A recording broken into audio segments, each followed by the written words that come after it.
अब दोस्तों हमारा नेक्स्ट पेपर 19 सितंबर को कक्षा 12वीं का हिंदी विषय का पेपर है। इसकी हम अब क्या है लगातार तैयारी करेंगे।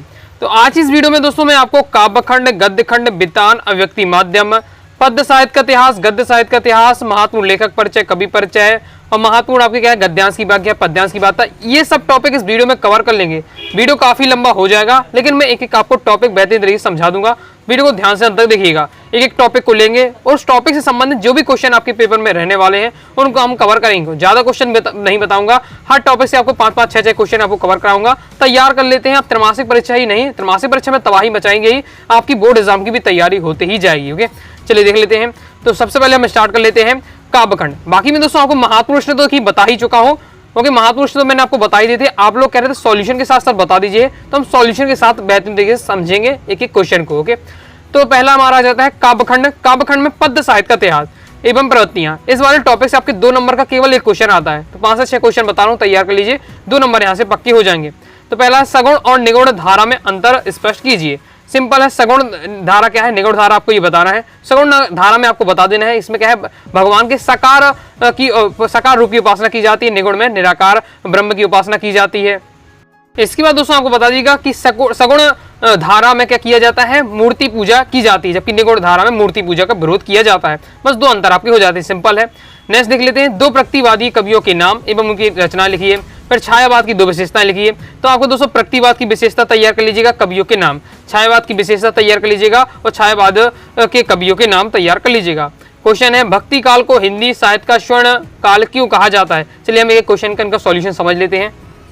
इसके आगे क्वेश्चन देख लेते हैं। भारतेंदु युग की 2 प्रवृत्तियां लिखी। प्रवृत्तियां मतलब होता है 200 विशेषताएं। भारतेंदु युग की विशेषताएं पूछी जा रही है।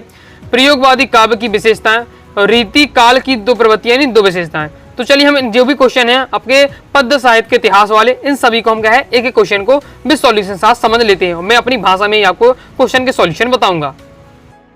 तो देख लेते हैं पद्य साहित्य का इतिहास वाले से महत्वपूर्ण प्रश्न। तो आपके सबसे पहले तैयार कर लेना है भक्ति काल को हिंदी साहित्य का स्वर्ण काल क्यों कहा जाता है, स्वर्ण युग क्यों कहा जाता है। तो बस आपको 2 पॉइंट, 2 नंबर का तो 2 पॉइंट आपको तैयार कर लेना है, ज्यादा आपको तैयार नहीं करना है। तो आपको लिखने हैं कि निम्न कारणों से स्वर्ण युग कहा जाता है भक्ति काल को। पहला है लोक मंगल तथा समन्वय की भावना थी। इसके बाद नेक्स्ट आपको पॉइंट बता देना है निराशा में आशा का स्वर्णिम प्रकाश था। तो ये आपके, और नेक्स्ट आप बता सकते हैं भक्ति भाव का प्रधान था। तो ये पॉइंट है जिसके कारण क्या है भक्ति काल को स्वर्ण युग कहा जाता है। पहले लोक मंगल और समन्वय की भावना।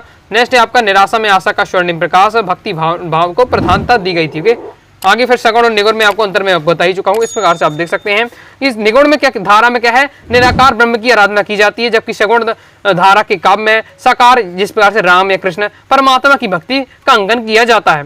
निगुण धारा के कवियों ने जाति पाति रूढ़ियों का विरोध कर समाज सुधार पर बल दिया है, जबकि सगुण भक्ति धारा के कवियों ने राम और कृष्ण के लोक रंजक रूपों का वर्णन करके लोक मंगल पर बल दिया है। ये हो जाता है आपका सगुण और निगुण में अंतर। आगे देख लेते हैं।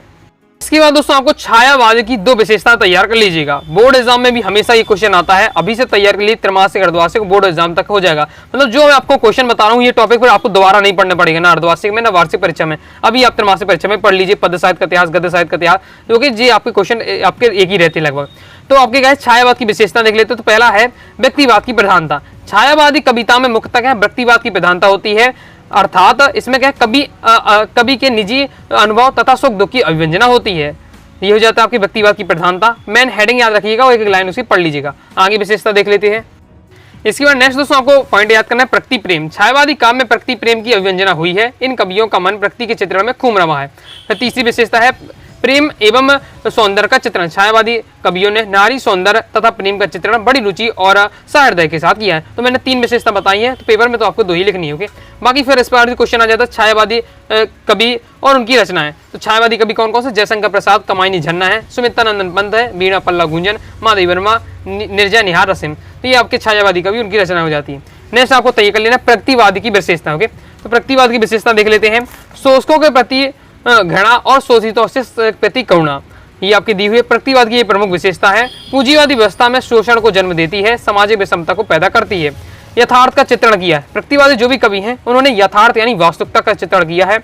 प्रगतिवाद साहित्य का ये धैर्य रहा है। राज्य में समाज में जो भी कुछ भी घटित हुआ है उनका साफ साफ बयान इन्होंने इनका प्रमुख लक्ष्य था। तो ये आपकी हो जाती है प्रगतिवाद की प्रमुख विशेषताएं। तीसरी विशेषता है रूढ़िवाद का विरोध। प्रतिवाद है रूढ़िवाद का कट्टर विरोध है। साथ ही भाग्यवाद, आत्मा परमात्मा, स्वर्ग नरक के अस्तित्व को भी प्रतिवाद का विश्वास नहीं करता है। ओके, अब प्रतिवाद के जो प्रमुख कवि है रामधारी सिंह दिनकर, रचना है कुरुक्षेत्र रेणुका रश्मिरथी, नागार्जुन है जो कि युगधारा सतरंग है, शिवमंगल सिंह सुमर प्रलय धरती की बारात, ये सब उनकी रचना हो जाती है। अब प्रयोगवाद का आपकी विशेषता तय कर लीजिएगा। तो प्रयोगवाद की आपकी विशेषता दी है, इसमें नॉर्मल पॉइंट मैंने आपको दिए हैं। तो प्रयोगवादी कविता में मार्क्सवादी परिलक्षित है। दूसरी विशेषता है इस काल में रंजक एवं गहरी पीड़ा का बोध है।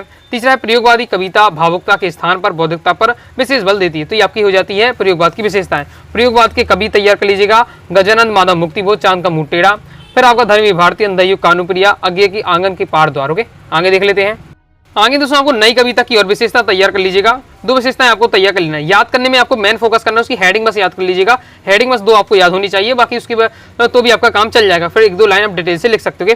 लघु मानवतावाद की प्रतिष्ठा नई कविता में क्या होती है कि केंद्र में मानवता की ओर प्रतिष्ठा है ही है, साथ ही लघु मानवतावाद के प्रति अधिक सहानुभूति है। फिर बिंब योजना की अधिकता है, और फिर है क्षण का महत्व। ये आपकी दी है नई कविता की विशेषता, तैयार कर लीजिएगा। नई कविता के कवि कौन है? दुष्यंत कुमार है, नरेश मेहता है, भवानी प्रसाद मिश्र, उनकी रचनाएं दी हुई है, तैयार कर लेना है। रीतिकाल की अगर प्रमुख विशेषताएं देखनी है तो रीतिकाल की विशेषताएं आपको दी हुई है, 1 2 3 4 5 बहुत सारे इसमें पॉइंट दिए हैं, लेकिन आपको दो अच्छे से पढ़ लीजिएगा। रीतिकाल में लक्षणों ग्रंथों की प्रमुख रूप से रचना की गई है, और इस काल में श्रृंगार रस की प्रधानता रही है। नायिका के नख सिख वर्णन और नायिका भेद की अधिकता रही है। बस 2 पॉइंट आपको तैयार कर लीजिए, पर्याप्त रहेगा। बाकी इस प्रकार से आपकी दी हुई विशेषताएं आगे देख लेते हैं। आगे दोस्तों अब हम देखें काव्य खंड के आरोही पुस्तक के अपने क्वेश्चन। ओके, और इस प्रकार से दोस्तों हमने कहा पद्य साहित्य का इतिहास वाले जो भी क्वेश्चन थे मैंने आपको कवर कर तैयार कर लीजिए। गारंटी के साथ 2 नंबर यहाँ से आपके पक्के हो जाएंगे। अब आपके काव्य खंड से जो आपकी जो बुक वाले है उससे भी आपके 2 नंबर का क्वेश्चन आता है, इन्हें हम कवर कर लेते हैं। पहला है पतंगों के साथ वे भी उड़ रहे हैं, बच्चों का उड़ान से कैसा संबंध बनता है। चलिए इसे देख लेते हैं। तो इसका सॉल्यूशन आपका ये रहेगा। अब देखिए, अब इसमें आपके काफी लॉन्ग दिए रहते हैं, तो एक बार आपको इसकी भाषा पढ़ना है, थोड़ा समझना है, और इसको शॉर्ट में आपको 2 लाइन में आपको तैयार कर लेना, 2 से 3 लाइन।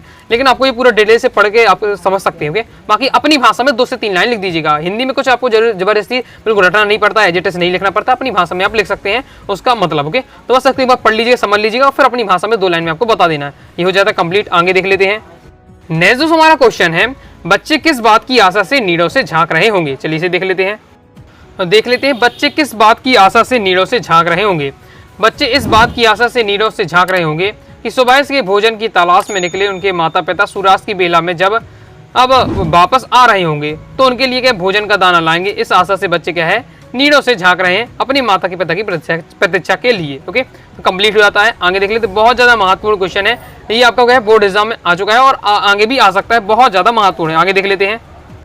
आगे दोस्तों हमारा नेक्स्ट क्वेश्चन है, शीतलवाणी में आग होने से क्या अभिप्राय। ओके, जितने भी क्वेश्चन बता रहा हूँ अब सब आप देखना चाहते हैं, ओके, पीडीएफ डाउनलोड करना चाहते हैं अपनी वेबसाइट अनुराग साड़ी क्लासेस.com से आप डाउनलोड कर सकते हैं। गूगल पर जाइएगा, सर्च करिए अनुराग साड़ी क्लासेस, सबसे पहले वेबसाइट मिलेगी, ओपन करिएगा। आप अपने सभी सब्जेक्ट के क्या है इंपॉर्टेंट देख लीजिएगा। ओके, शीतलवाणी में आग होने से क्या अभिप्राय है, चलिए इसे देख लेते हैं। तो आपका इसका आंसर आपको इस प्रकार से लिखना है, और अभी से आप मेहनत कर लीजिए तो आपका बोर्ड एग्जाम तक पूरी आपकी तैयारी होती जाएगी। ओके, तो शीतल वाणी से आग होने का अभिप्राय है कि कवि की वाणी में कोमलता और मधुरता है। शीतल तक कहा गया है मतलब कोमल और मधुर है, किंतु हृदय में प्रेम की संदर्भ में चलने वाले अंतर्द्वंद के कारण प्रेम रहित संसार के प्रति असंतोष का विरुद्ध की भावना भी है। मतलब उनके कवि की जो वाणी है वो कोमल और मधुर है, लेकिन कवि के हृदय में जो प्रेम के संदर्भ में जो अंतर्द्वंद चल रहा है उससे क्या है जो असंतोष पैदा हो रहा है, उससे क्या है विद्रोह की भावना उत्पन्न हो रही है कवि के मन में। अतः कवि अपनी शीतल वाणी से ही अपने मन की भड़ास को निकालकर लोगों के से प्रेम की ज्वाला प्रदीप्त करना चाहता है। इस प्रकार विरोधाभास स्पष्ट दृष्टिगोचर हो रहा है। शीतल वाणी में आग होने में कौन सा अलंकार में पूछो तो विरोधाभास अलंकार में पढ़ा चुका हूँ, आगे भी मैं आपको बता दूंगा पेपर के लिए। तो ये आपका हो जाता है। आगे देख लेते हैं। आगे दोस्तों हमारा नेक्स्ट क्वेश्चन है, जग जीवन का भार लिए फिरने से कवि का क्या आशा है। तो दोस्तों आपका ये दिया हुआ जग जीवन का के भार से कवि का क्या आशा है। तो कवि स्वयं को क्या जीवन को क्या महत्वहीन मानते हुए कहता है कि वह संसार में अपने जीवन को भार के समान लेकर जीवन में व्यतीत कर रहा है। आगे दोस्तों हमारा नेक्स्ट क्वेश्चन है, कवि संसार को अपूर्ण क्यों मानता है। तो कवि संसार को अपूर्ण क्यों लगता है कि मानता है। तो कवि के अनुसार यह संसार भौतिक सुख सुविधाओं एवं धन वैभव को संग्रह करने में डूबा हुआ है। यहाँ प्रत्येक व्यक्ति को आपसी प्रेम से दूर बस अपनी व्यक्तिगत स्वार्थ सिद्धि में रत रहता है। हृदय में रिश्ते बनाने वालों को यह संसार उपेक्षित दृष्टि से देखता है, अतः उपयुक्त कारणों से यह संसार कभी को नहीं भाता है, मतलब अच्छा नहीं लगता है और वह इसे क्या है अपूर्ण मानता है। आगे देख लेते हैं। आगे दोस्तों हमारा नेक्स्ट क्वेश्चन है, भाषा को सहूलियत बरतने से क्या अभिप्राय। ओके, और जितने क्वेश्चन है अगर आपने इनके चैप्टर को समझा है तो मैं पढ़ते ही जा रहा हूं तो भी आपको क्या समझ में आराम से आते ही जा रहे होंगे। तो भाषा को सहूलियत बरतने से क्या अभिप्राय है, तो इससे अभिप्राय है कि स्वयं को उत्कृष्ट और श्रेष्ठ साबित करने के लिए बनावटी और मुहावरेदार कठिन शब्दावली या महिमा पंडित तरीके से वाचन न करते हुए जनमानस अनुरूप सरल सहज व्यवहारिक शब्दावलियों का प्रयोग कर सभी के समझने योग्य वाचन करें। यानी क्या है, भाषा को सहूलियत बरतने से आशा है कि हमें भी कहीं भी अपनी होशियारी बताने के लिए ज्यादा ऐसे शब्दों का प्रयोग नहीं करना चाहिए बनावटी कठिन मुहावरेदार जिससे सामने वाले व्यक्ति को समझ में ही ना आए। अगर हम क्या अपनी भाषा को सरल तरीके से बताते हैं, सहज रूप से बताते हैं, जिससे क्या है और आसान शब्दावली का प्रयोग करते हैं जिससे सामने वाले को व्यक्ति को बात को समझ में आ जाता है, तो वो क्या है भाई बात सही लगेगी। क्योंकि तो भाई इसमें बात बताई जा रही है, यही मतलब होता है भाषा को सहूलियत बरतने से आशय। ओके, यदि मैं ही आपको क्या है बहुत ज्यादा कठिन लैंग्वेज का प्रयोग करूं, जो कि बहुत लॉन्ग आंसर दूं, कठिन शब्दों में मैं आपको आंसर बताऊं, तो आप कहेंगे कि यार सर ऐसे ही बता रहे हैं, उन्हें कुछ समझ में ही नहीं आ रहा, तो छोड़ देंगे। मैं आपको थोड़ा समझाने का प्रयास करता हूं, आसान करता हूं, तो आप क्या है समझ रहे हैं। तो यही होता है भाषा को सहूलियत बरतने से आशय। आगे नेक्स्ट दोस्तों आपको तैयार कर लेना है, उड़ने और खिलने का कविता से क्या संबंध बनता है। और जितने क्वेश्चन बता रहा हूँ सब 2-2 3-3 लाइन के आप देखते ही जा रहे हैं, तो वीडियो को देखते ही देखते आप तैयार करते जाइएगा। ओके, इतना समय नहीं है आप अलग से तैयार करें, क्योंकि आपके एक भी दिन का गैप नहीं है, लगातार आपके पेपर चल रहे होंगे। तो आप क्या वीडियो को देखते ही देखते आप अच्छे से तैयार करते जाइएगा। तो कोई कठिन लग रहा है तो वीडियो को पोस्ट कर लीजिएगा, बार बार 2-3 बार पढ़िए और याद कर लीजिए। ओके, तो उड़ने और खिलने में कविता से क्या संबंध बनता है, तो कि चिड़िया उड़ती है और फूल खिलता है, इसी प्रकार कविता कल्पना की उड़ान भरती है और फूल की तरह खिलती है, अर्थात विकसित होती है। इस प्रकार दोनों में क्या है गहरा संबंध बताया गया। उड़ने और खिलने का मतलब क्या है, चिड़िया उड़ती है तो जो फूल खिलता है। इसी प्रकार कविता क्या होती है, कविता होती है वो कल्पना की उड़ान भरती है। चिड़िया की तरह क्या है कविता भी उड़ती है लेकिन कल्पना की उड़ान उड़ती है। और क्या है जो फूल की तरह वो क्या है खिलती है, यानी चारों तरफ अपनी जिस प्रकार से फूल खुशबू फैलाता है, इस प्रकार से जो कविता होती है वो भी क्या है चारों तरफ लोगों को प्रेरित करती है, प्रेरणा देती है। तो यही क्या है गहरा संबंध है दोनों में। आगे देख लेते हैं। आगे दोस्तों हमारा क्वेश्चन है, नेक्स्ट हमारा क्वेश्चन है, कवि जग का ध्यान क्यों नहीं करना चाहता है। तो देख लेते हैं कवि जग का ध्यान क्यों नहीं करना चाहता है। तो बस आपको इसमें बता देना है कि संसार में जो लोग होते हैं वह उन्हीं को पूछते हैं जो क्या है संसार की जो गाता है, संसार के गुणगान करता है। ओके, तो यही लोग जितने भी है सब स्वार्थी हैं, यही कवि ने यहाँ बताया है। इसलिए क्या है कवि, और यहाँ इस पूरे संसार में, इस संसार में क्या है प्रेम एक भी नहीं है, इसलिए क्या है कवि क्या है जग का ध्यान नहीं करता है। तो इस प्रकार से आप अपनी भाषा में आप लिख सकते हैं। ओके, आगे देख लेते हैं। आगे दोस्तों हमारा नेक्स्ट क्वेश्चन है, थका हुआ पंथी किस कारण जल्दी जल्दी चलता है। तो आंसर आपको बताना है। कविता के आधार पर दिन का पंथी जल्दी जल्दी इसलिए चलता है क्योंकि वह सोचता है कि कहीं उसके मंजिल तक पहुंचने से पहले ही रात्रि ना हो जाए। इसके साथ ही वह अपनी मंजिल को भी समीप ही मानता है। यह सोचकर ही दिन का पंथी जल्दी जल्दी चलता है, मतलब उसको क्या है अपनी मंजिल के पास बिल्कुल पहुंच चुका है। अब उसे लग रहा है कि ऐसा नहीं कि शाम हो जाए और मैं मंजिल तक ना पहुंच पाऊं। ओके, इसलिए वो जल्दी जल्दी चलता है जिससे वो शाम होने से पहले अपनी मंजिल में पहुंच जाए। आगे देख लेते हैं। आगे दोस्तों हमारा नेक्स्ट क्वेश्चन है, कैमरे में बंद अपाहिज कविता को आप करुणा की कविता मानते हैं या क्रूरता की, तर्क संगत उत्तर दीजिए। तो इसमें तो दोस्तों आपको बहुत बड़ा आपका उत्तर दिया हुआ है, बाकी आपका आएगा 2 नंबर का आपका क्वेश्चन है, यहाँ से आना है। ओके, तो आपको क्या करना है, इसको पूरा एक बार अपनी तरह से भाषा पढ़ लेना, पूरा आपका ये लैंग्वेज में दिया हुआ है और इससे केवल और केवल आपको सारांश निकाल लेना है, सारांश 2 लाइन का निकाल लेना है। क्योंकि कि क्या कारण है कि कैमरे में बंद अपाहिज करुणा के मुखौटे के रूप में एक क्रूरता छिपी हुई है। तो 2 से 3 लाइन में आपको इसको तैयार कर लेना है। बाकी इसका पूरा मैं आपको मटेरियल दिखा दिया है, पढ़कर आपको इसे शॉर्ट में अपनी भाषा में 2 से 3 लाइन में लिख लीजिए। ओके, कंप्लीट हो जाता है। हम समर्थ शक्तिवान है, हम एक दुर्बल को लाएंगे पंक्ति के माध्यम से कवि ने क्या व्यंग किया है, देख लेते हैं। तो इस पंक्ति के माध्यम से कवि ने यह व्यंग किया है कि मीडिया वाले समर्थ और शक्तिवान होते हैं, इतने शक्तिवान होते हैं कि वे किसी की करुणा को पर्दे पर दिखाकर पैसे कमा सकते हैं। वे दुर्बल अर्थात अपाहिज को लोगों के सामने प्रस्तुत कर सकते हैं ताकि लोगों की सहानुभूति उन्हें प्राप्त करके वे क्या प्रसिद्धि पाई जा सके। ये वाले अपने आप को शक्तिशाली समझते हैं और वो समझते हैं कि हम क्या है दुर्बल को लाएंगे, उसकी कमजोरी को दिखाएंगे यहाँ। ओके, लोग यहाँ ज्यादा देखेंगे, लेकिन उनको क्या है यहाँ उनका मेन उद्देश्य क्या है पैसों की प्राप्ति करना होता है। तो यही यहाँ बताया जाए, हम एक समर्थ है, शक्तिवान है और हम एक क्या है दुर्बल को लाएंगे। आगे देख लेते हैं। इस पार्ट से दोस्तों हमने क्या है काव्यखंड के क्वेश्चन हम देख लिए। ओके, अब दोस्तों हम देखेंगे महत्वपूर्ण व्याख्याएं। आपके पेपर में 4 नंबर की आपकी काव्यांश की व्याख्या आती है। ओके, और फिर आपकी गद्य खंड से आपकी गद्यांश की व्याख्या आती है। ओके, तो इसमें अब हम देख लेते हैं महत्वपूर्ण कौन कौन से आपको तैयार करने चाहिए। वैसे तो दोस्तों आपको क्या चैप्टर जो आप पे आने हैं उनको चैप्टर को समझ लेते हैं तो आपका कोई भी आपसे आ जाए आपसे बन जाएगा। लेकिन फिर भी आपको जो मैं आपको बता रहा हूँ उनको जरूर तैयार कर लीजिएगा, क्योंकि अक्सर ये रिपीट होती रहती है। मैं जगजीवन का भाल लिए फिरता हूँ, ताल लिए फिरता हूँ, ये वाला आपको काव्यांश की संदर्भ प्रसंग व्याख्या अच्छे से तैयार कर लेनी है। ये आपका दिया हुआ है, मैं जगजीवन का भाल लिए फिरता हूँ, फिर भी जीवन में प्याल लिए फिरता हूँ, कर दिया किसी जन का जिनको छूकर, मैं सांसों के 2 ताल लिए फिरता हूँ।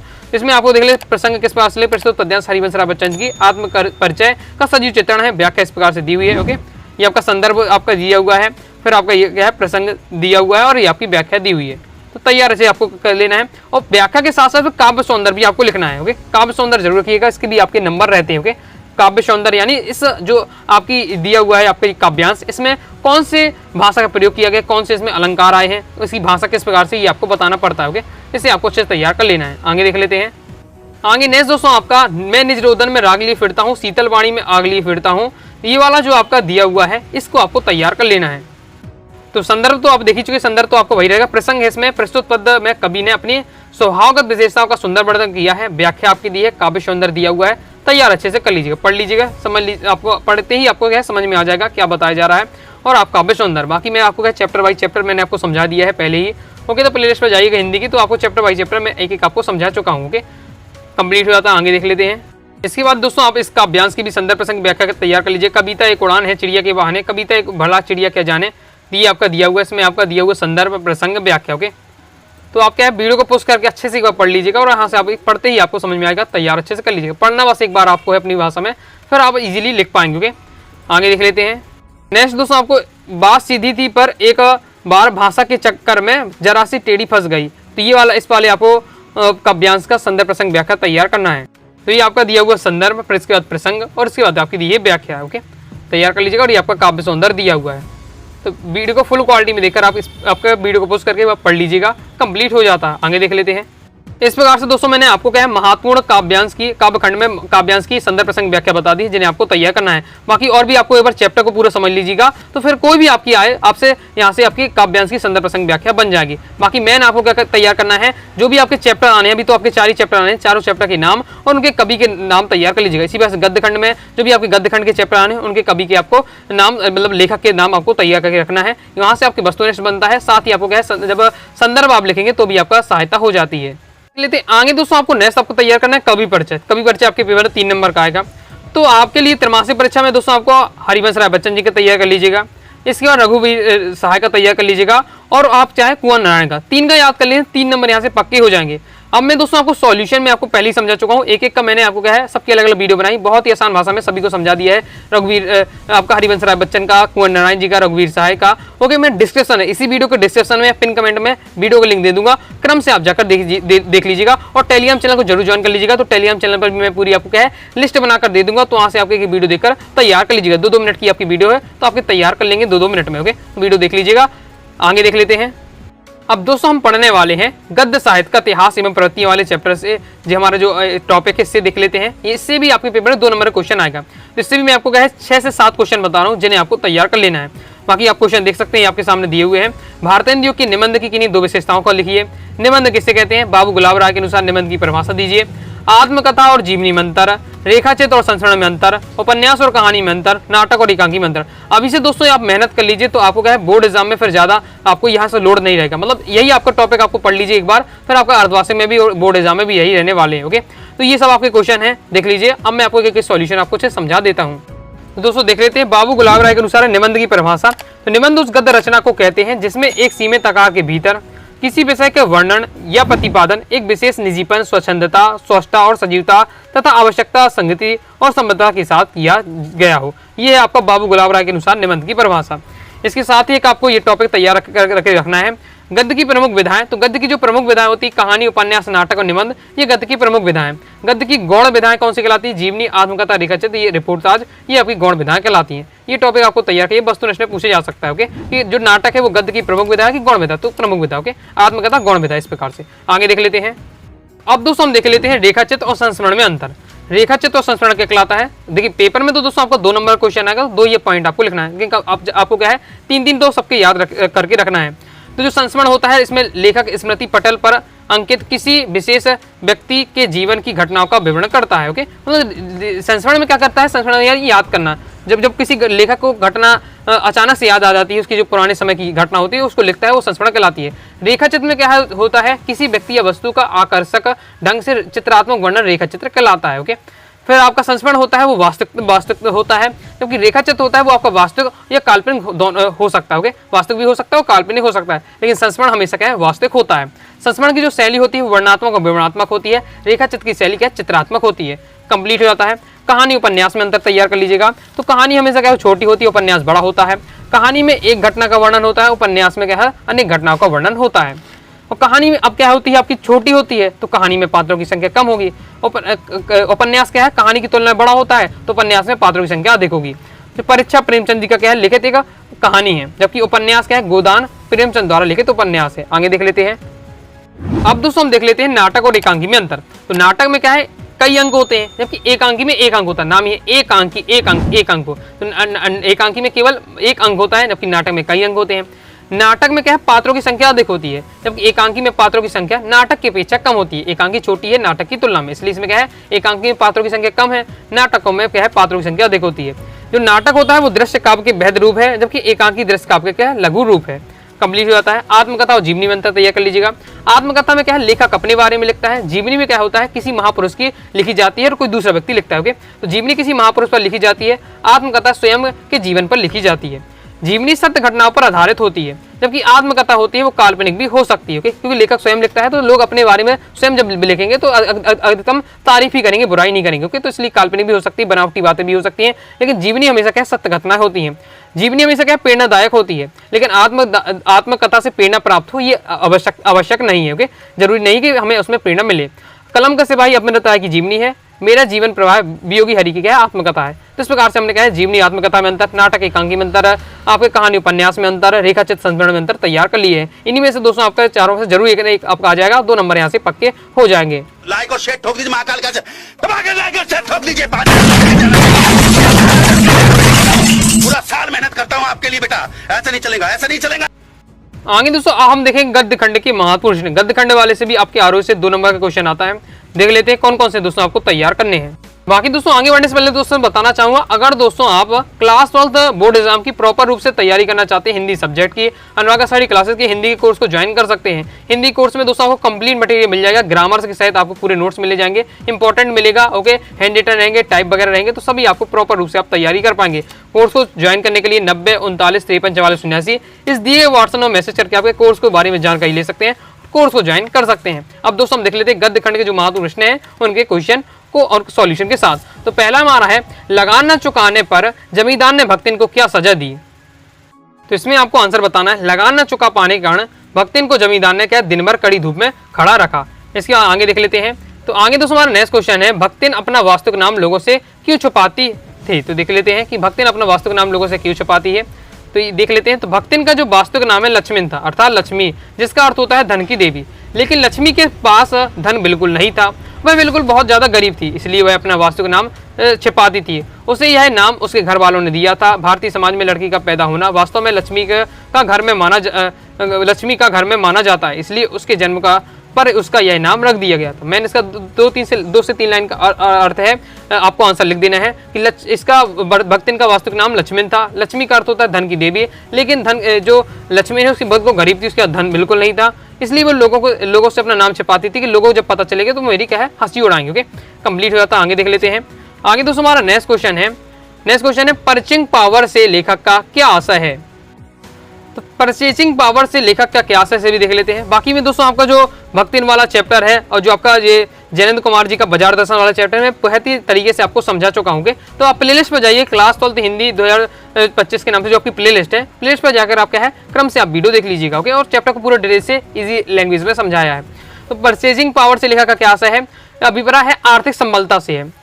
इसके आधार पर वह रहन सहन, खान पान, लेन देन आदि के उच्च जीवन स्तर के जीने का प्रयास किया जाता है। कभी कभी लोग इसका सदुपयोग करने की अपेक्षा दुरुपयोग भी करने लगते हैं।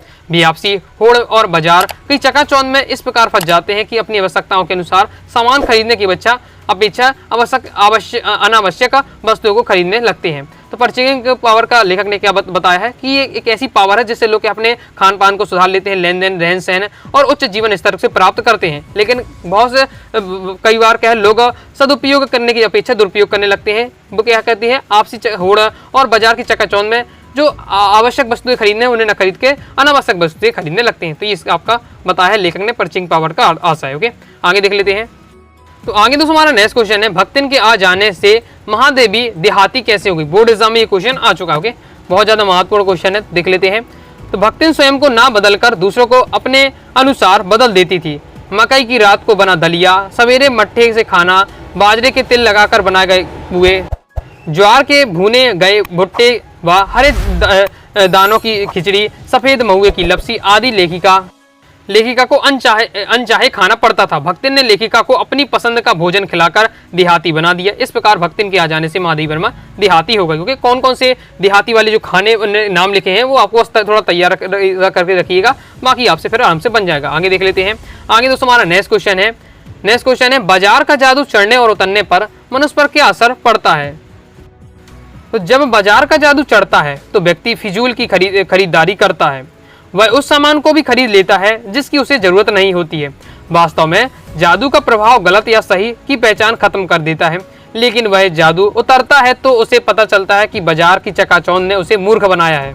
जादू के उतरने पर वह केवल आवश्यकता का ही सामान खरीदता है ताकि उसका पालन पोषण हो सके। बिल्कुल सिंपल भाषा में दिया हुआ कि बाजार का जादू चढ़ने उतरने से क्या प्रभाव पड़ता है। जब व्यक्ति पर बाजार का जादू चढ़ जाता है तो व्यक्ति क्या है, फिर बाजार की चकाचौंध पर आ जाता है और फिजूल के सामान खरीदता रहता है। ओके, लेकिन जैसे ही जब उसका बाजार का जादू उतरता है तो उसे पता चलता है कि बाजार ने उसे क्या है, मूर्ख बना दिया है, उल्लू बना दिया है। उसे क्या है, अनावश्यक वस्तुएं खरीदवा दी है जो उसे जरूरत नहीं थी और उसका क्या है, पैसे की बर्बादी हुई है, समय की बर्बादी हुई है। तो ये आपका दिया हुआ है, कंप्लीट हो जाता है। आगे देख लेते हैं। आगे दोस्तों हमारा नेक्स्ट क्वेश्चन है, बाजार का जादू क्या है, वह कैसे काम करता है। तो बाजार की तड़क भड़क और वस्तुओं के रूप सौंदर्य से जब ग्राहक खरीदारी करने को मजबूर हो जाता है तो उसे बाजार का जादू कहते हैं। बाजार का जादू तब सिर पर चढ़ता है जब मन खाली हो। मन में निश्चित भाव न होने के कारण ग्राहक हर वस्तु को अच्छा समझता है और अधिक आराम व आसान के लिए गैर जरूरत चीजें खरीद लेता है। इस तरह वह जादू के गिरफ्त में आ जाता है। वस्तु के खरीदने के बाद उसे पता चलता है कि फैंसी चीजें आराम से मदद नहीं करती बल्कि खलल उत्पन्न कर देती हैं। इससे वह झुललता है परंतु उसके स्वाभिमान को सके मिल जाती है। तो ये आपका दिया हुआ बाजार का जादू क्या है, वह कैसे काम करता है। लगभग एक ही आंसर है, एक ही जो आप पढ़ते हैं समझते हैं तो उनका अर्थ एक ही निकलता है आपका। ओके, आगे देख लेते हैं। आगे तो हमारा नेक्स्ट क्वेश्चन है, काले मेघा पानी दे से लेखक का क्या तात्पर्य है। तो काले मेघा पानी दे संस्मरण में वर्षा न होना, सूखा पड़ना आदि के विषय में विज्ञान अपना तर्क देता है और वर्षा न होने जैसी समस्या का सही कारणों का ज्ञान कराते हुए हमें सत्य से परिचित कराता है। ये पूरा आपका दिया हुआ है, काले मेघा पानी से लेखक का तात्पर्य। तो अच्छे से इसे आपको तैयार कर लेना है। आगे देख लेते हैं। आगे नेक्स्ट हमारा क्वेश्चन है, लुट्टन पहलवान का गुरु कौन था, ढोलक से उसका क्या नाता था। इसे देख लेते हैं। तो आंसर आपको बताना है, लुट्टन पहलवान का गुरु का कोई पहलवान नहीं था। वह कहता था कि ढोल की आवाज के प्रताप से ही मैं पहलवान हुआ हूँ। यानी वो लुट्टन पहलवान अपना गुरु कैसे मानता था, ढोलक को मानता था। दंगल में उतरकर वो सबसे पहले क्या है, ढोलक को प्रणाम करता था। ओके, आगे देख लेते हैं। आगे नेक्स्ट हमारा क्वेश्चन है, लुट्टन का बचपन कैसा था। तो लुट्टन का बचपन आपको बताना है। तो लुट्टन सिंह का पहलवान के माता पिता का उसके बचपन में ही देहांत हो गया था। छोटी सी उम्र में ही शादी कर देने के कारण उसकी विधवा सास ने ही पाल पोस कर बड़ा किया। वह बचपन में गाय चराता, ताजा दूध पीता और नियमित व्यायाम करता था। नेक्स्ट हमारा क्वेश्चन है, ढोलक की आवाज का पूरे गांव पर क्या असर होता था। तो सर्दी का मौसम, अमावस्या की ठंडी और काली रात में हैज मलेरिया से पीड़ित पूरा गांव भयभीत भरयात शिशु की तरह कांप रहा था। चारों ओर अंधेरा व सन्नाटा छाया हुआ था। रात्रि के इस विभीषिका को ढोलक की आवाज संध्या से प्रातः तक ताल ठोकर ललकारती रहती थी, जिससे मृत गांव को संजीवनी मिल जाती थी। स्पंदन शक्ति शून्य, स्नायुओं में बिजली दौड़ जाती थी। मरते व्यक्ति को मृत्यु से भय नहीं होता था। ग्रामीण में जीवंता भरती थी। सन्नाटे में जिंदगी के होने का अनुभव कराती थी। ये कौन कराता था, जो लुट्टन की जो ढोलक होती थी, लोगों का है मृत व्यक्ति को भी क्या है, मृत्यु से भय नहीं लगता था। ये सब क्या है, किसका प्रभाव है, ढोलक का प्रभाव रहता था लुट्टन पहलवान के। तो ये सब आपको बताना है। आगे देख लेते हैं। तो आगे दोस्तों हमारा नेक्स्ट क्वेश्चन है, गगरी फूटी बैल प्यासा का अर्थ क्या है तो देख लेते हैं। तो इसका आंसर आपको ये दिया हुआ, गगरी बूटी बैल प्यासा एक और जहां सूखे की ओर बड़े समाज का सजीव और मानवीय चित्रण प्रस्तुत करता है, वहीं और ये देश की वर्तमान हालत का भी चित्रण करता है। यहाँ गांव तथा आम लोगों के कल्याणार्थ भेजी अरबों खरबों की राशि ना जाने गुम हो जाती है। भ्रष्टाचार का दानव इस समची राशि को निगल जाता है और आम आदमी की स्थिति वैसी ही रह जाती है, अर्थात उसकी आवश्यकता रूपी क्या है, प्यास जो अनबुझ रह जाती है। ये है आपका गगरी बूटी बैल प्यासा का अर्थ। इस प्रकार से दोस्तों हमने क्या गद्य खंड के इंपॉर्टेंट क्वेश्चन तैयार कर लिए हैं। अब दोस्तों हम आगे देखेंगे महत्वपूर्ण गद्यांश। ओके, अभी मैं आपको काव्यांश बता चुका, अब महत्वपूर्ण गद्यांश की व्याख्या देखेंगे। तो देखिए ये तो कोई पढ़ने वाला टॉपिक नहीं है, इंपॉर्टेंट बताने वाला भी टॉपिक नहीं है, लेकिन ये तो आपको पूरा जब चैप्टर पढ़ा होगा तो कोई भी आपसे पूछे बन जाएगा, लेकिन फिर भी मैं बता रहा हूँ क्योंकि आपके सिलेक्टेड आते हैं, एकदम सिलेक्टेड आते हैं एमपी बोर्ड में, तो इसलिए मैं प्रयास कर रहा हूँ, तो इनको जरूर आपको पढ़ना है। बाकी आप जितना भी आप पढ़ सके उतना अच्छा रहेगा। तो पहले मैं आपको बता देता हूँ कौन कौन से आपको सबसे पहले तैयार करने हैं। भक्तिन मेरे और बीच और सेवक स्वामी का संबंध जीवन को घेरे हुए, तो ये वाला आपको तैयार कर लेना है। सेवक धर्म में हनुमान जी गद्दर होट, ये वाला आपको तैयार करना है। बाजार में एक जादू है किसको मानने वाला, तो ये जो 3 मैंने आपको दिए हैं, आपको गद्यांश इसकी संदर्भ प्रसंग व्याख्या तैयार करनी है। चलिए देख लेते हैं। तो ये आपका दिया हुआ है भक्तिन मेरे बीच सेवक स्वामी का संबंध, ये पूरा आपका गद्यांश दिया हुआ। ओके, तो चलिए इसके हम देख लेते हैं। देखो संदर्भ तो आपसे बनी जाए, संदर्भ बिल्कुल आसान रहता है। संदर्भ में क्या लिखना है कि प्रस्तुत हम गद्यांश हमारी क्या है आपकी आरोह से गद्य खंड से लिया गया है, जिस जो कहाँ से लिया, भक्तिन वाली चैप्टर से। ओके, भक्तिन रेखा चित्र से लिया गया है, जिसकी लेखिका महादेवी वर्मा, ये आपका संदर्भ हो जाता है। प्रसंग में आपको बता दिया है और ये आपका पूरी व्याख्या दी हुई है, तो पूरा आपको पढ़ लीजिएगा। ओके, मैंने आपको मटेरियल प्रोवाइड करा दिया है, थोड़ा अच्छे से पढ़ लीजिएगा, समझ लीजिएगा। और आपको इसमें क्या विशेष लिखना पड़ता है, जब आप क्या है काव्यांश की संदर्भ प्रसंग व्याख्या करते हैं तो काव्य सौंदर्य लिखना पड़ता है, गद्यांश की संदर्भ प्रसंग व्याख्या करते समय विशेष लिखना पड़ता है। तो ये आपका दिया हुआ, तैयार कर लीजिएगा। आगे देख लेते हैं। आगे नेक्स्ट है सेवक धर्म में हनुमान जी से स्पर्धा करने वाली भक्तिन, ये वाला आपको तैयार कर लेना है। संदर्भ तो मैं आपको बता ही चुका हूँ। प्रस्तुत गद्यांश इस प्रकार से, प्रस्तुत गद्यांश हमारी पाठ पुस्तक आरोह संस्मरणात्मक रेखा चित्र से भक्तिन से अवतरित है, जिसकी लेखिका महादेवी वर्मा है। ओके, फिर आपको ये लिखना है, प्रसंग आपका ये दिया हुआ है, फिर व्याख्या आपकी दी हुई है। इस प्रकार से पूरा अच्छे से पढ़ लीजिएगा। पढ़ना है, समझना है, हिंदी है, आपको पढ़ते ही समझ में आ जाएगा। पढ़ लेंगे तो आप क्या पेपर में बिल्कुल आसानी से लिख पाएंगे। ओके, तो एक बार पढ़ लीजिए, समझ लीजिए, आपका तैयार हो जाएगा। इसके आगे दोस्तों आपका ये दिया हुआ है। ओके, कंप्लीट हो जाता है। आगे देख लेते हैं। नेक्स्ट दोस्तों आपको गद्यांश तैयार करना है। बाजार में एक जादू है। ओके, ये वाला वह जादू की राय वाला काम नहीं करता। बस संदर्भ में आपको क्या लिख देना है कि हमारे किससे लिया गया है, बाजार दर्शन वाले चैप्टर से लिया गया है, जिसके लेखक कौन है, जैनेन्द्र कुमार जी। ओके, फिर आपका प्रसंग दिया हुआ है, व्याख्या एक बार पढ़ लेना है, तो इसी आपको तैयार हो जाएगा। ओके, आगे देख लेते हैं। आगे आपका ये दिया हुआ। ओके, तो ये आपकी विशेष दिया हुआ है, कंप्लीट हो जाता है। आगे देख लेते हैं। तो इस प्रकार से दोस्तों मैंने आपको क्या गद्यांश की संदर्भ प्रसंग व्याख्या इंपॉर्टेंट बता दी है। अब दोस्तों आपको लेखक परिचय वाला टॉपिक आता है, 3 नंबर का आपके पेपर में रहेगा। कई परिचय मैंने बता दिया, हरिवंश राय बच्चन, रघुवीर सहाय, कुंवर नारायण का तैयार कर लीजिएगा। डिस्क्रिप्शन में लिंक दी हुई है। अब दोस्तों हम क्या है आपको जैनेन्द्र कुमार जी और महादेवी वर्मा जी का लेखक परिचय तैयार कर लेना है। बहुत ज्यादा इंपॉर्टेंट है जैनेन्द्र कुमार जी का और महादेवी वर्मा जी का।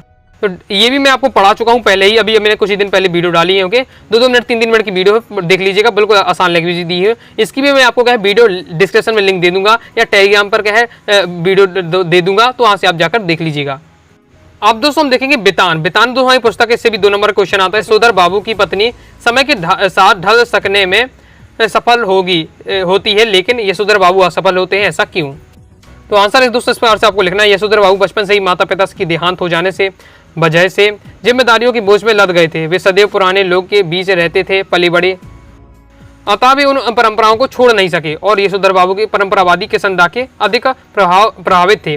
जबकि उनकी पत्नी क्या है अपने बच्चों के साथ खड़ी दिखाई देती है, वह अपने बच्चों की आधुनिक दृष्टिकोण से प्रभावित थी। वे बेटी के कहे अनुसार नए कपड़े पहनती थी और बेटों के किसी मामले में दखल नहीं देती थी। यशोधर बाबू की पत्नी समय के साथ परिवर्तित होती है, लेकिन यशोधर बाबू अभी भी किसंदा के संस्कारों को परंपराओं का चिपके हुए थे। तो ये आपका रीजन बता देना है। नेक्स्ट क्वेश्चन देख लेते हैं। नेक्स्ट दोस्तों हमारा क्वेश्चन है सिल्वर वेंडिंग का आयोजन क्यों हुआ था? तो सिल्वर वेंडिंग का आयोजन क्यों हुआ था, तो ये आपका दिया हुआ है, आपको शेष तैयार कर लेना है। क्योंकि यशोधर बाबू की 25वीं वर्ष हो गए थे शादी के पूरे, सिल्वर वेंडिंग आयोजन होनी थी, इसलिए आपका हुआ। ओके, आगे देख लेते हैं। नेक्स्ट है हमारा, जब सब्जी लेकर यशोधर बाबू घर पहुंचे तो उनकी दशा कैसी थी? तो आंसर बस इतना आपको लिख देना है कि इसकी आपको आंसर कितना लिख देना है, द्वारिका से लौटे सुदामा जैसी उनकी दशा थी। ओके, बाकी इसमें दोस्तों आपको काफी लॉन्ग दिया हुआ है, लेकिन आप जब सब्जी लेकर यशोधर बाबू घर पहुंचे तो उनकी दशा कैसी थी, अगर ये आपका एक वाक्य में क्वेश्चन आ चुका है। ओके, तो ये द्वारिका से लौटे सुदामा जैसी इनकी दशा थी। ओके, ये आप बता सकते हैं। बाकी इस प्रकार से आपका दिया हुआ है, इसे एक बार पढ़ के आप समझ सकते हैं। आगे दोस्तों आपको नेक्स्ट ये कर लेना है, यशोधर बाबू के चरित्र की 2 विशेषताएं लिखिए। यशोधर बाबू के चरित्र की विशेषताएं, तो पहला आपका परंपरावादी थे, दूसरा आपको पाश्चात्य संस्कृति के विरोधी थे। ये आपकी दो विशेषताएं दी है, दोनों विशेषता को तैयार कर लीजिएगा, उनके बारे में भी क्या है लाइनें दी हुई है। ओके, पढ़ लीजिएगा और समझ में आपको आ जाएगा। ओके, आगे देख लेते हैं। आगे दोस्तों नेक्स्ट क्वेश्चन है, स्वयं कविता रच लेने का आत्मविश्वास लेखक के मन में कैसे पैदा हुआ? तो इसका आंसर आपको ये दिया हुआ है। इसका लेखक क्या सोचते हैं? लेखक सोचते हैं कि ये जो मेरे टीचर है ये भी एक कवि की तरह क्या है रचनाएं लिखते हैं। ओके, तो ये भी जो कवि होते हैं कभी भी क्या होते हैं एक आदमी ही होते हैं, कोई अलग दुनिया से लोग नहीं आते हैं, कभी भी एक क्या है आदमी होते हैं। तो वो भी आदमी है, मैं भी एक आदमी हूँ, मैं भी व्यक्ति हूँ, मैं भी इस प्रकार से कविता लिख सकता हूँ। इसलिए उन्हें विश्वास हो जाता है कि ओके, तो ये इस प्रकार से उनके अंदर विश्वास आता है कि मैं भी क्या है कविता लिख सकता हूँ, और धीरे धीरे प्रयास करते हैं छंद लय गति बनाने का। ये पूरा इसमें बताया गया है, अच्छे से आपको तैयार कर लेना है। आगे देख लेते हैं। आगे दोस्तों हमारा नेक्स्ट क्वेश्चन आ जाता है, श्री सौदेगर के अध्यापन की उन विशेषताओं का रेखांकित कीजिए जिन्होंने कविताओं के प्रति लेखक के मन में रुचि जगाई। सॉल्यूशन हमारे इस प्रकार से आपका ये दिया हुआ है, तैयार इसे अच्छे से कर लेना है। तो ये आपके दिए हैं श्री सौदेगर के अध्यापन की विशेषताएं। ओके, तैयार इन्हें अच्छे से आपको कर लेना है। पॉइंट वाइज पॉइंट दिए हैं, आप देखिए पेपर में 2 नंबर का आएगा, 2 पॉइंट में आप लिख देंगे, काम चल जाएगा। बाकी मैं आपको डिटेल से इसलिए देता हूँ कि आप पढ़ते ही आपको समझ में तो चीज़ आ जाए। ओके, मैं आपको बहुत ज़्यादा शॉर्ट में दे दूँ तो आप फिर समझ में दिक्कत होगी, तो आप पढ़ लीजिएगा पूरा, और जब फिर आपको अपनी भाषा में 2 पॉइंट बस आपको बता देना है। ओके, कंप्लीट हो जाता है। आगे दोस्तों आपको नेक्स्ट ये कर लेना है, कविता के प्रति लगाव से पहले और उसके बाद अकेलेपन के प्रति लेखक की धारणा में क्या बदलाव आया? तो सॉल्यूशन आपका ये दिया हुआ है, तो इसे भी आपको तैयार कर लेना है। और जो मैं आपको लैंग्वेज दी है तो आप पढ़ते ही समझ में आ जाएगा। पेपर में लिखेंगे तो आपको आप क्या है थोड़ा शॉर्ट भी अपनी भाषा में कर सकते हो। इतना भी लिख देंगे, फास्ट अगर स्पीड होगी तो इतना ज़्यादा आपको दिक्कत नहीं होगी लिखने में, कम ही समय में आप लिख देंगे। लेकिन अगर आपको लिखने आराम से लिखते हैं ओके, तो आप क्या है थोड़ा सा शॉर्ट में आप तैयार करके तैयार लिख सकते हैं। ओके, कंप्लीट हो जाता है। आगे देख लेते हैं। आगे दोस्तों हमारा नेक्स्ट क्वेश्चन है, नेक्स्ट क्वेश्चन हमारा क्या है, सिंधु सभ्यता साधन संपन्न थी पर उसमें भव्यता का आडंबर नहीं था, कैसे? तो सॉल्यूशन हमारा ये दिया हुआ, सिंधु सभ्यता साधन संपन्न थी पर उसमें भव्यता का आडंबर नहीं था, कैसे? तो इसका पूरा सॉल्यूशन आपको बताया गया है, तो एक बार अच्छे से पढ़ लेना है, समझ लेना है। ओके, अभी बहुत ही ज़्यादा इजी लैंग्वेज है, मुझे समझाने की आवश्यकता नहीं, इसलिए मैं आपको डायरेक्ट बता रहा हूँ। आगे देख लेते हैं। आगे नेक्स्ट हमारा क्वेश्चन है, मोहनजोदड़ो की जो सभ्यता को लो प्रोफाइल सभ्यता क्यों कहा गया है? मोहनजोदड़ो की जो सभ्यता है लो प्रोफाइल सभ्यता क्यों कहा गया है, ये आपका पूरा बताया जा रहा है, अच्छे से इसे आपको तैयार कर लेना है, ये आपका पूरा दिया हुआ। ओके, तैयार कर लीजिएगा। आगे देख लेते हैं। आगे नेक्स्ट दोस्तों हमारा क्वेश्चन है, पुरातात्विकताओं ने किस भवन को कॉलेज ऑफ प्रिट्स कहा है? इसे देख लेते हैं। सॉल्यूशन हमारा ये दिया हुआ है, माना जाता है कि भवन के बरामदों के साथ अनेक छोटे छोटे कमरे थे। पुरातत्व शास्त्री मानते हैं कि धार्मिक अनुष्ठानों में ज्ञानशालाएं साथ साथ सटाकर बनाई जाती थी, इसलिए इसे कॉलेज ऑफ प्रिट्स कहते हैं। ओके, ये आपका दिया हुआ है, कंप्लीट आगे हो जाता है। आगे दोस्तों हमारा नेक्स्ट क्वेश्चन है, अतीत में दबे पांव शीर्षक का सार्थकता सिद्ध कीजिए। तो ये आपका जो अतीत के दबे पांव वाला चैप्टर है, इसकी शीर्षक जो दिया गया है इसका क्या रीजन है, इसकी सार्थकता आपको सिद्ध करनी है, तो ये आपका ये रीजन दिया हुआ है, इसको आपको अच्छे से तैयार कर लेना है। आगे देख लेते हैं। इस प्रकार से दोस्तों हमने अपनी बेतान के इंपॉर्टेंट क्वेश्चन देख लिए। अब दोस्तों हमारे फाइनल लास्ट ले जाते हैं अभिव्यक्ति और माध्यम के इंपॉर्टेंट क्वेश्चन, ऐसे देख लेते हैं। तो इसे भी 10 क्वेश्चन में बताऊंगा, तैयार कर लीजिएगा। पत्रकारीय लेखन क्या है, जनसंचार माध्यम की प्रमुख विशेषता लिखी, ये क्वेश्चन है, देख लेते हैं। तो पत्रकारीय लेखन क्या होता है, समाचार माध्यमों से काम करने वाले पत्रकार अपने पाठकों तथा श्रोताओं तक सूचना पहुंचाने के लिए लेखन के विभिन्न रूपों का इस्तेमाल करते हैं, इसे हम क्या पत्रकारीय लेखन कहते हैं। इसके बाद दोस्तों आपको जनसंचार माध्यम की विशेषताएं बतानी थी। जनसंचार माध्यम की विशेषताएं ये दी हुई हैं, बहुत ही इजी लैंग्वेज है। जनसंचार द्वारा संदेश को तीव्र गति से भेजा जाता है। जनसंचार द्वारा समाज की बौद्धिक संपदा का क्या हस्तांतरण संभव हो जाता है। ओके, ये आपका दिया हुआ है जनसंचार माध्यम की 2 विशेषताएं, कोई भी 2 लिख दीजिएगा, आपका काम हो जाएगा। आगे देख लेते हैं। आगे नेक्स्ट दोस्तों हमारा क्वेश्चन है, प्रमुख जनसंचार माध्यम कौन कौन से हैं? तो अब कोई भी आप लिख सकते हैं, जो आपका रेडियो हो जाता है, टीवी भी आपका एक जनसंचार माध्यम है, मोबाइल भी एक आपका जनसंचार माध्यम है, समाचार पत्र भी, तो ये सब आप नाम लिख देना है। ओके, इंटरनेट पत्रकारिता क्या है? तो ये आपका दिया हुआ है, इंटरनेट पत्रकारिता को क्या है ऑनलाइन लेखन प्रक्रिया कहते हैं, जिसमें हम क्या है पत्रकार अपने लेख को इंटरनेट के माध्यम से लोगों तक पहुंचाता है। जब हम किसी भी न्यूज और लेखन सामग्री को ऑनलाइन इंटरनेट जरिए लोगों से तक पहुंचाते हैं, उनका आदान प्रदान करते हैं, इसे इंटरनेट पत्रकारिता कहते हैं। सिंपल है। ओके, अब जैसे दैनिक भास्कर को पहले आप क्या है समाचार पत्र से जानकारी प्राप्त करते थे, लेकिन अब क्या है अब दैनिक भास्कर का ऐप डाउनलोड कर लीजिए, तो उससे भी आपको क्या है जानकारी मिल जाती है, उसकी वेबसाइट मिल जाती है, तो यही आपकी क्या है इंटरनेट पत्रकारिता कहलाती है। ओके, आगे नेक्स्ट है, समाचार लेखन और प्रस्तुति में क्या अंतर है? तो समाचार लेखन और प्रस्तुति में आपको अंतर बताना, तो ये आपका दिया हुआ है, तो इसे अच्छे से आपको तैयार कर लेना है। इस चीज और ले लीजिए फास्ट ही। आगे देख लेते हैं। आगे दोस्तों नेक्स्ट क्वेश्चन हमारा, प्रिंट माध्यम क्या है? प्रिंट माध्यम देख लेते हैं, ये आपका दिया हुआ है, किसी सूचना या संदेश को लिखित प्रिंट माध्यम से में एक स्थान से दूसरे स्थान तक पहुंचाने में प्रिंट मीडिया का बहुत ही बड़ा योगदान है। प्रिंट मीडिया के माध्यम से समाचार पत्र और पत्रिकाएं हैं, मैगजीन, जर्नल, दैनिक अखबार को प्रिंट माध्यम के अंतर्गत रखा जाता है। आगे देख लेते हैं। नेक्स्ट जो हमारा क्वेश्चन है लाइव के बारे में लिखिए। लाइव हमारा क्या है, लाइव टेलीविजन वास्तविक समय में प्रसारित होने वाला एक टेलीविजन प्रोडक्शन है जैसे कि वास्तविकता में होता है। मतलब लाइव में क्या है, वो लाइव का आप मतलब जानते ही है कि जो आपको वास्तविकता में हो रहा है तत्काल उसी समय आपको दिखाना। नेक्स्ट जो हमारा क्वेश्चन है इंटरनेट की प्रमुख विशेषताएं लिखिए। तो देख लेते हैं इंटरनेट की प्रमुख विशेषताएं आपको ये दी है। तो कि इंटरनेट का विशेषता क्या है, सभी को एक साथ जोड़ना। इंटरनेट के माध्यम से आज एक व्यक्ति किसी भी स्थान से किसी भी अन्य व्यक्ति से जुड़ सकता है। ये क्या है, इंटरनेट की प्रमुख विशेषता है। आगे देख लेते हैं। नेक्स्ट जो हमारा है कहानी लेखन के सबसे कारगर तरीका कौन सा है, तो इसे आप देख लीजिए अपनी तरफ से। विशेष लेखन क्या है, तो इसे बता देता हूँ। अखबारों के लिए समाचारों के अलावा खेल, अर्थ, व्यापार, सिनेमा या मनोरंजन आदि विभिन्न क्षेत्रों के विषय में संबंधित घटनाएं, समस्या आदि से संबंधित लेखन को क्या हम विशेष लेखन कहते हैं। और अखबार में जो सूचनाओं के अलावा हम क्या खेल, व्यापार, सिनेमा, इन सब के भी पेज अलग से देखते हैं, वो सब क्या है विशेष लेखन कहलाता है, विशेष लेखन के अंतर्गत आते हैं। इस प्रकार से दोस्तों हमारे क्या है अव्यक्ति और माध्यम के भी इंपॉर्टेंट क्वेश्चन कवर हो जाते हैं। इस प्रकार से दोस्तों इस वीडियो में मैंने आपको काव्यखंड, गद्यखंड, बितान, अव्यक्ति, माध्यम, पद्य साहित्य का इतिहास, गद्य साहित्य का इतिहास, कवि परिचय, लेखक परिचय की व्याख्या, गद्यांश की व्याख्या सभी इंपॉर्टेंट बता दी है। नेक्स्ट सेकंड पार्ट आएगा जिसमें हम क्या है व्याकरण संबंधी क्वेश्चन के इंपॉर्टेंट कवर कर लेंगे। तो आई होप दोस्तों आपको वीडियो पसंद आएगी। वीडियो पसंद आएगी लाइक करके सब्सक्राइब जरूर कर दीजिए। कोई दोस्तों डाउट आता है कमेंट्स में आप जरूर पूछ लीजिएगा। साथ ही दोस्तों आप व्हाट्सएप ग्रुप और टेलीग्राम चैनल को ज्वाइन कर लीजिएगा। मिलते हैं नेक्स्ट वीडियो में, तब तक के लिए बाय बाय।